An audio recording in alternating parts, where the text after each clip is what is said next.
Son las 2:47 de una madrugada de marzo.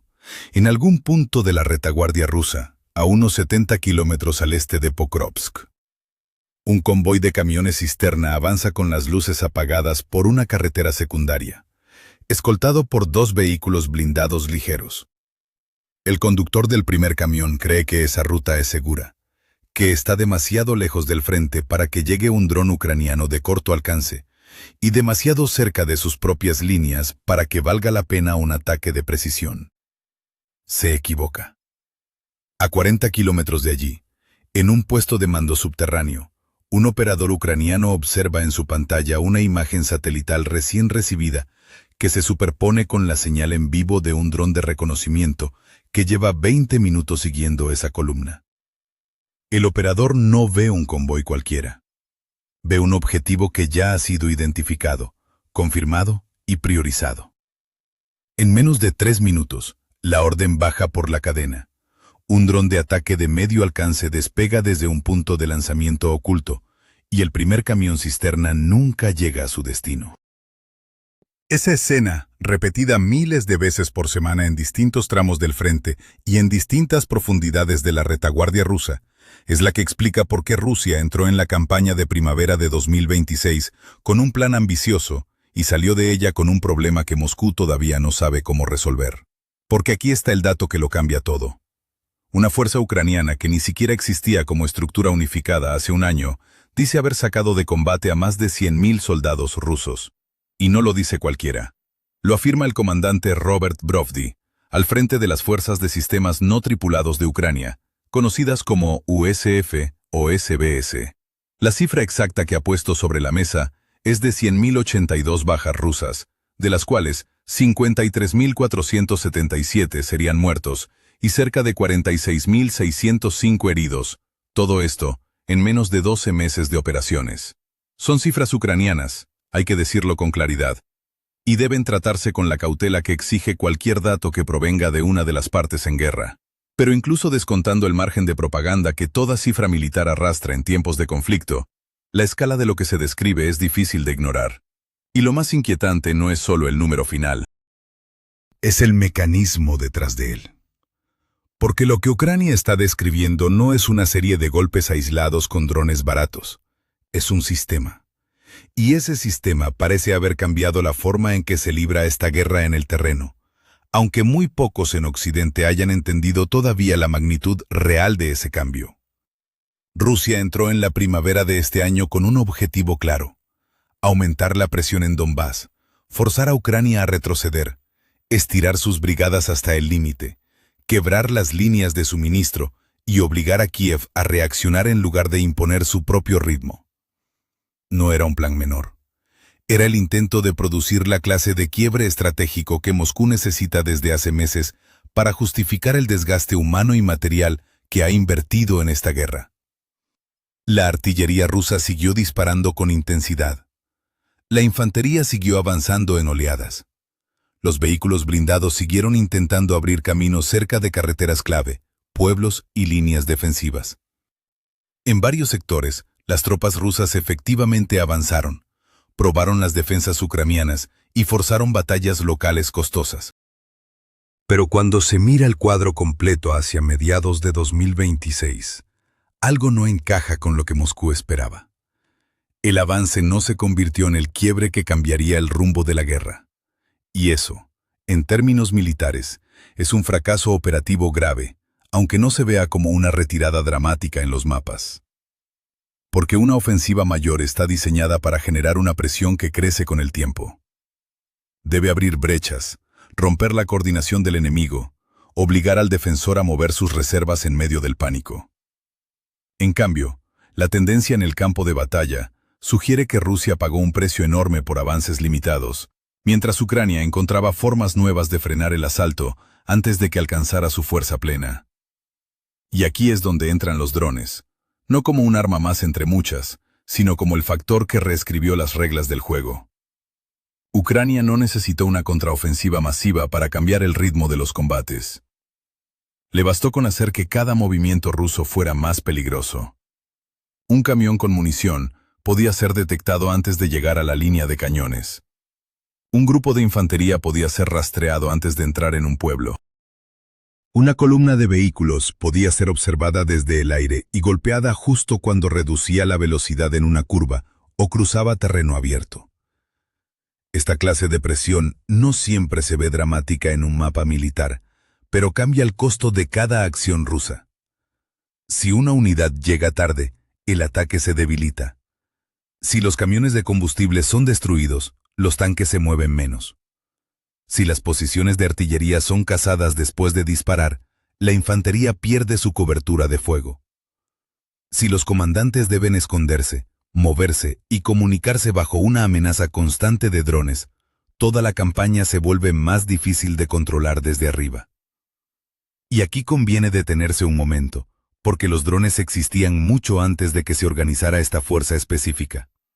Lo que realmente cambió no fue el arma. Fue la estructura.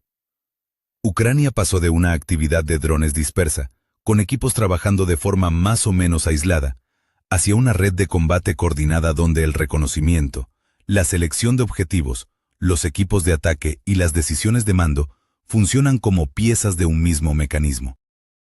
Eso importa profundamente, porque la ventaja tradicional de Rusia siempre fue la masa. Más artillería, más tropas, más presión constante a lo largo de la línea.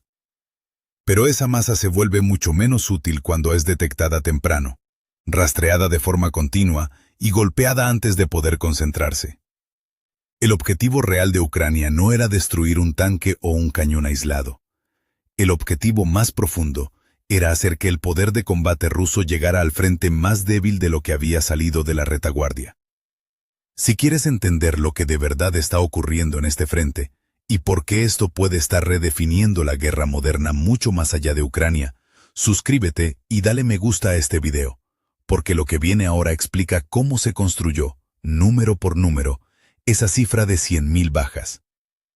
Las cifras que ha entregado Brovdi describen algo que va mucho más allá de ataques puntuales. Describen una guerra de drones que ha alcanzado una escala prácticamente industrial. Según los datos difundidos por Ucrania, esta fuerza habría realizado cerca de 1,65 millones de misiones de combate en menos de un año. Hagamos la cuenta. Eso equivale a casi 5.000 salidas de drones cada día. Y también reportan más de 350.000 ataques o neutralizaciones de objetivos confirmados. Para cualquier ejército del mundo, ese ritmo sostenido es un problema serio.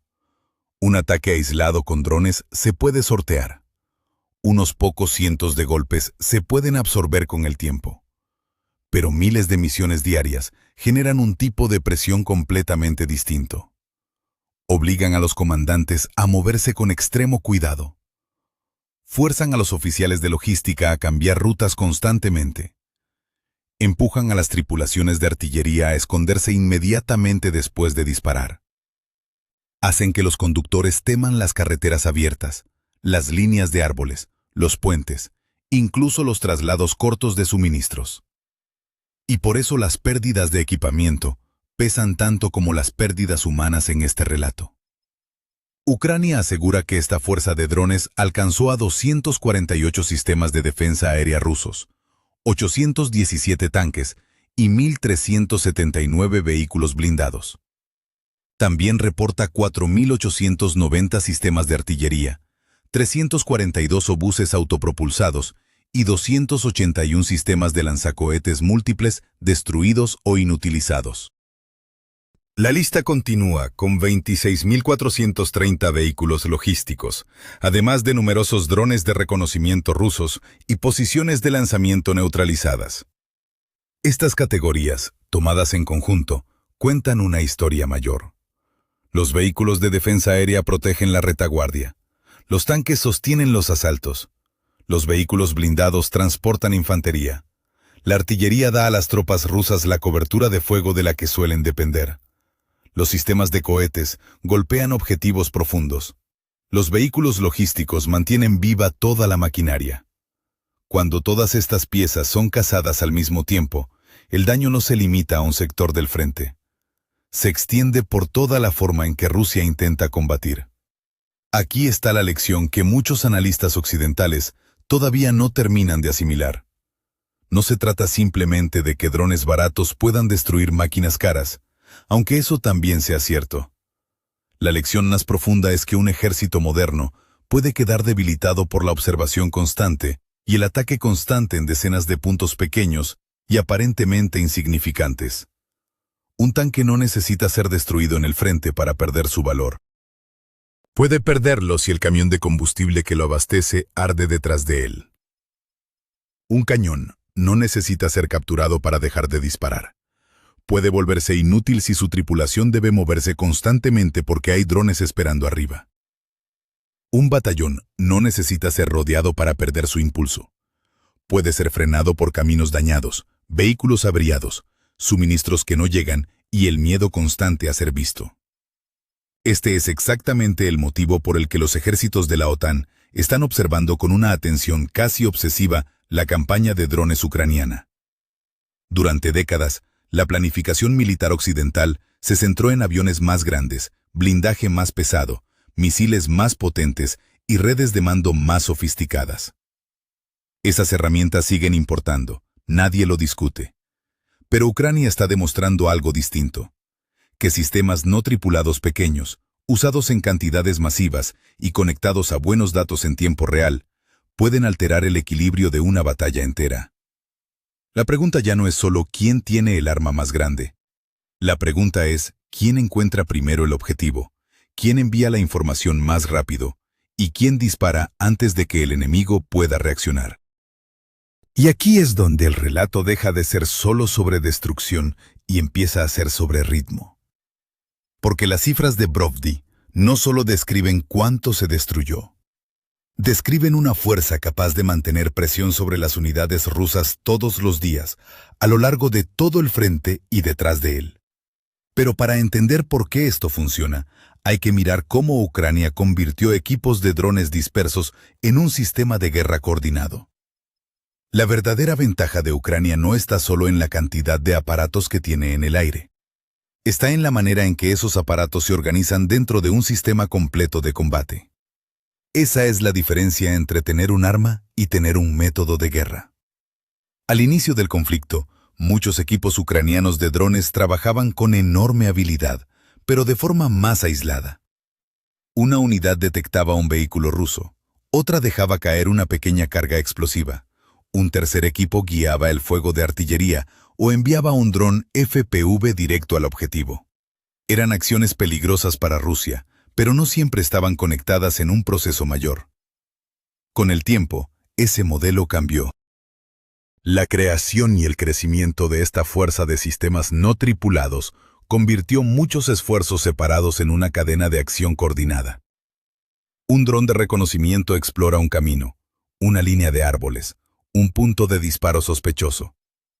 Esa información entra en una red de mando, donde el objetivo se verifica, se clasifica y se empareja con el arma correcta. Si el objetivo está cerca, se usa un dron FPV. Si está más profundo, se elige un dron de alcance medio o una unidad de artillería. Si es lo suficientemente valioso, la información puede alimentar un plan de ataque más amplio. Este es el motivo por el que la estructura importa tanto como el arma en sí. Un dron aislado tiene límites claros. Necesita un operador, una señal, una batería, una ojiva, un mapa y un punto de lanzamiento seguro. También necesita un comandante que decida si el objetivo vale el riesgo. Sin esa estructura, incluso un buen dron se convierte apenas en un momento breve de daño. Con coordinación, ese mismo aparato pasa a ser parte de una maquinaria mucho más grande, construida alrededor de lo que los militares llaman la cadena de muerte. Suena técnico, pero la idea es simple: encontrar el objetivo, confirmar qué es, enviar su ubicación, elegir el arma correcta y golpear antes de que el objetivo escape. Cuanto más rápida es esa cadena, menos tiempo tiene Rusia para reaccionar. Y ahí es exactamente donde Ucrania ha estado mejorando de forma constante. Un camión cisterna ruso ya no es solo un camión moviéndose por una carretera. Si es visto, puede ser seguido.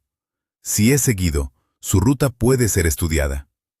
Si su ruta es comprendida, El equipo de ataque puede esperar el momento exacto en que el vehículo reduce la velocidad, gira, se detiene o entra en terreno abierto. El ataque ya no tiene que ocurrir en el primer avistamiento. Puede ocurrir cuando el objetivo se vuelve más fácil de golpear. La misma lógica aplica a las tripulaciones de artillería rusas. Un cañón puede disparar y luego moverse. Pero una red de drones puede vigilar la zona, buscar huellas en el terreno y rastrear los vehículos de apoyo que mantienen esa arma funcionando. Eso hace que la supervivencia sea mucho más difícil. Ya no basta con esconder el arma. La tripulación también debe ocultar sus movimientos, su abastecimiento, el uso de radio y hasta sus rutinas repetidas. Aquí la guerra de drones deja de ser simplemente cámaras voladoras con pequeñas cargas explosivas. Se convierte en una disciplina de observación pura. Estudia comportamientos, castiga la rutina, convierte rutas repetidas en zonas de muerte. Para Rusia, eso crea un problema de mando serio, porque las fuerzas grandes necesitan caminos, depósitos, puntos de combustible, equipos de reparación y horarios predecibles. Pero cuanto más predecible se vuelve un sistema, más fácil resulta para los drones mapearlo por completo. Y esa predictibilidad es exactamente lo que Ucrania está atacando ahora, obligando a las unidades rusas a moverse en grupos más pequeños, cambiar horarios, usar más cobertura y dedicar más esfuerzo a ocultarse. Eso ralentiza las operaciones incluso cuando nada se destruye en el momento. Un convoy retrasado debilita un asalto. Una tripulación de artillería escondida dispara con menos frecuencia. Un comandante que teme ser detectado puede tardar demasiado en mover sus reservas. Esta es la verdadera diferencia entre ataques dispersos con drones y una guerra de sistemas. Los ataques dispersos dañan lo que golpean. Una red coordinada cambia cómo se comporta el enemigo entero. Y una vez que esa red se expande más allá de la línea del frente, el peligro deja de detenerse donde terminan las trincheras. Ucrania está intentando convertir la retaguardia táctica de Rusia en una extensión más del frente de batalla. Este es uno de los cambios más importantes de esta fase de la guerra. Durante mucho tiempo, muchas zonas detrás de las líneas rusas gozaron de una extraña seguridad. Estaban demasiado lejos para la mayoría de los drones FPV de corto alcance, pero no siempre eran lo suficientemente importantes como para justificar armas de largo alcance más caras. Eso creaba un vacío peligroso entre el frente y la retaguardia profunda. Ucrania está cerrando ese vacío ahora mismo. Reportes internacionales recientes indican que los drones ucranianos de alcance medio están golpeando la zona que va aproximadamente de 25 a 200 kilómetros detrás de las posiciones rusas. Esa franja importa muchísimo, porque es donde respira el ejército entero. Allí se mueve el combustible. Allí se almacena la munición. Por esos caminos pasan las tropas antes de llegar a las trincheras. Equipos de reparación, puestos de mando, puntos de retransmisión y depósitos de vehículos suelen ubicarse en ese espacio precisamente porque se suponía más seguro que el frente. Pero si los drones ucranianos pueden alcanzarlo, entonces toda la retaguardia rusa se vuelve un territorio en el que ya no se puede confiar del todo. Esto no significa que cada carretera esté cortada ni que cada depósito esté en llamas. El efecto real es más sutil y precisamente por eso resulta tan peligroso. Ucrania no necesita destruir una ruta de suministro entera para debilitarla. Solo necesita hacerla más lenta, más costosa y más difícil de planificar. Si los camiones rusos deben tomar caminos más largos, la misma entrega consume más combustible y más tiempo. Si los convoyes deben dividirse en grupos más pequeños, llegan menos suministros de una sola vez. Si los vehículos necesitan escoltas armadas, esas escoltas se retiran de otras misiones. Si la carga debe ocultarse en vehículos de apariencia civil, la carga y el movimiento se complican enormemente. Si se necesitan más equipos de defensa aérea y guerra electrónica en la retaguardia, Rusia dispone de menos recursos para proteger otras áreas críticas del frente. Así es como la presión se propaga por todo un sistema militar. Un camión cisterna incinerado es una pérdida puntual. Una red de suministro que debe cambiar sus hábitos cada día es un problema estructural mucho mayor. Y todo indica que Rusia entiende perfectamente esta amenaza.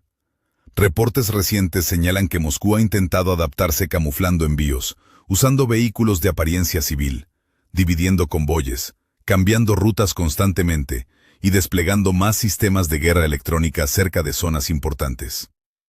Algunas unidades rusas también están intentando interferir las conexiones Starlink que permiten a los equipos ucranianos de drones operar sus aparatos a mayores distancias. Esa respuesta, por sí sola, confirma que la presión es real. Ningún ejército cambia sus hábitos de suministro, a menos que la amenaza sea lo suficientemente seria como para afectar su capacidad de movimiento. Para Moscú, el peligro no es únicamente el dron que impacta un camión. El peligro es la sospecha constante de que cualquier carretera, cualquier parada, cualquier almacén, cualquier puente, cualquier patio de vehículos puede estar ya siendo observado en este mismo instante. Ese miedo cambia decisiones concretas. Un comandante puede retrasar un convoy hasta la noche. Un conductor puede evitar la ruta más directa. Un oficial de suministro puede elegir un envío más pequeño para reducir el riesgo. Un equipo de reparación puede mover el equipo más lejos hacia atrás, lo que hace que la recuperación de vehículos dañados sea mucho más lenta. Ninguna de estas decisiones parece dramática por sí sola, pero juntas reducen el ritmo general de la campaña, y el ritmo es absolutamente vital en una guerra de desgaste como esta. El ejército ruso necesita movimiento constante para mantener la presión sobre las líneas ucranianas. Los proyectiles deben llegar a los cañones. El combustible debe llegar a los tanques. Comida, agua, repuestos y transporte médico deben moverse todos los días sin excepción. Cuando esos flujos se vuelven inciertos, el frente todavía puede combatir, pero lo hace con mucha menos confianza y mucha más fricción interna. Esta es la razón por la que la expansión de esta zona de muerte resulta tan importante para entender el rumbo de la guerra. Está difuminando la vieja línea entre zona de combate y zona de apoyo. Un lugar que antes se consideraba parte de la retaguardia, ahora puede convertirse en parte activa de la batalla misma. Pero golpear profundo y con precisión exige mucho más que aviones no tripulados en el cielo. Exige datos más rápidos, objetivos más claros, y un sistema de mando capaz de convertir información en fuego antes de que Rusia tenga tiempo de reaccionar. Y ahí es donde aparece la parte menos visible, pero probablemente más decisiva, de todo este sistema. Los drones son solo la parte visible de la nueva forma de guerra ucraniana. Detrás de ellos hay un sistema más profundo, construido sobre datos, producción industrial, entrenamiento y presión política sostenida. Un dron puede ver una carretera, pero un satélite puede mostrar qué cambió exactamente en esa carretera antes de que el dron llegara. Y un sistema de mando puede comparar esas imágenes, marcar el objetivo y enviar la información a la unidad capaz de atacarlo más rápido. Por eso las imágenes satelitales comerciales se han vuelto tan importantes para Ucrania. Según reportes sobre este sistema, los soldados ucranianos pueden recibir imágenes satelitales casi en tiempo real directamente en teléfonos, tabletas o computadoras portátiles. Suena simple, pero en el campo de batalla eso puede cambiar por completo la velocidad de un combate. Si un parque de vehículos rusos aparece en una nueva ubicación, Ucrania no tiene que esperar a que una larga cadena de inteligencia pase por varias oficinas antes de actuar.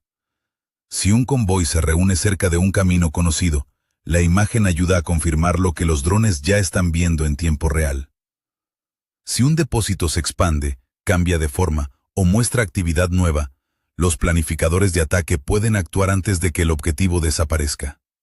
Algunos reportes afirman que este método puede reducir el tiempo necesario para procesar inteligencia y atacar un objetivo hasta en un 90%.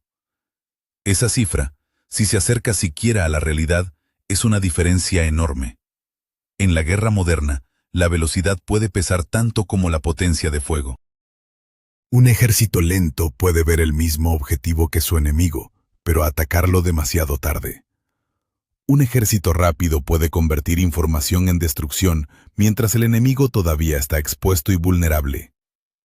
Aquí entra en juego el sistema Delta de Ucrania, que ayuda a conectar información del campo de batalla, transmisiones de drones, mapas, reportes de objetivos y decisiones de unidad en una sola imagen compartida por todos los niveles de mando.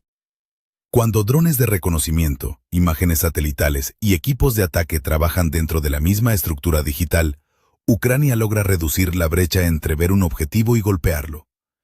Y esa brecha es uno de los espacios más importantes de toda esta guerra. Rusia puede esconder un camión, puede mover un cañón, puede trasladar un puesto de mando. Pero si Ucrania acorta el tiempo entre la detección y el ataque, esconderse se vuelve mucho más difícil y moverse se vuelve mucho más peligroso. La producción industrial es la otra cara de esta historia y quizás la menos comentada en Occidente. Una guerra de drones no puede sostenerse solo con buena táctica. Ucrania necesita fuselajes, motores, cámaras, baterías, ojivas, pilotos, equipos de reparación y componentes electrónicos todos los días, sin interrupción. Por eso Kiev ha empujado con fuerza la expansión de su fabricación doméstica de drones. El Consejo de Seguridad y Defensa Nacional de Ucrania ha declarado que la capacidad de producción de drones FPV del país supera las 8 millones de unidades al año. Otros reportes que citan al Ministerio de Defensa ucraniano indican que Kiev apunta a producir más de 7 millones de drones en 2026, después de haber fabricado más de 4 millones en 2025. Estas cifras revelan una ambición seria. Ucrania no está simplemente sobreviviendo gracias a suministros extranjeros. Está construyendo, dentro de su propio territorio en guerra, toda una industria bélica basada en sistemas no tripulados. Y esa lección ya está empezando a moverse mucho más allá de las fronteras ucranianas, hacia salas de planificación militar en Washington, Bruselas y Varsovia, donde analistas se preguntan si sus propios ejércitos están preparados para un tipo de guerra donde miles de aparatos baratos pueden neutralizar sistemas que cuestan millones de dólares cada uno. Cuando las bajas aumentan, las líneas de suministro son golpeadas, y los ataques con drones llegan cada vez más profundo en territorio propio. La guerra deja de ser solo una operación militar y se convierte también en una carga social que un país debe sostener año tras año. La guerra de drones, por sí sola, no va a terminar este conflicto. Pero puede cambiar de forma radical el precio que Rusia debe pagar para seguir combatiendo. Y ese precio, silencioso pero acumulativo, está empezando a moldear la historia más amplia de esta guerra. La que no se cuenta en los partes de victoria, ni en los mapas coloreados que aparecen en televisión. Escribe en los comentarios hacia dónde crees que va todo esto. Si Rusia logrará adaptarse a esta nueva forma de guerra, o si el desgaste terminará imponiéndose antes que cualquier avance territorial. Y suscríbete, porque de aquí en adelante esto solo se vuelve más serio. Porque la campaña de drones ucraniana no es solo una historia sobre máquinas volando en el cielo. Es una advertencia sobre cómo está cambiando la guerra moderna en su totalidad. Drones, imágenes satelitales, datos de campo de batalla. El sistema Delta y equipos de ataque locales se están entrelazando en una sola red de combate cada vez más rápida. Esa red no necesita destruir cada unidad rusa para generar presión. Solo necesita hacer que el movimiento ruso sea más lento, que las líneas de suministro sean más frágiles y que cada decisión de mando sea más difícil de tomar con confianza. Rusia todavía tiene un ejército enorme. Todavía tiene misiles, artillería, defensa aérea, sus propios drones y una capacidad de adaptación que no debe subestimarse. Así que esta guerra está lejos de tener un final simple o cercano. Pero la campaña de primavera dejó al descubierto un problema serio para Moscú que ya no puede ocultarse. Cada avance se vuelve más costoso, y cada carretera hacia el frente puede convertirse, en cualquier momento y sin previo aviso, en un objetivo. Para Ucrania, la lección parece clara. El bando que ve primero, comparte los datos más rápido y ataca con mejor sincronización, puede terminar controlando el ritmo real de la batalla, incluso sin ser el más numeroso ni el más poderoso sobre el papel.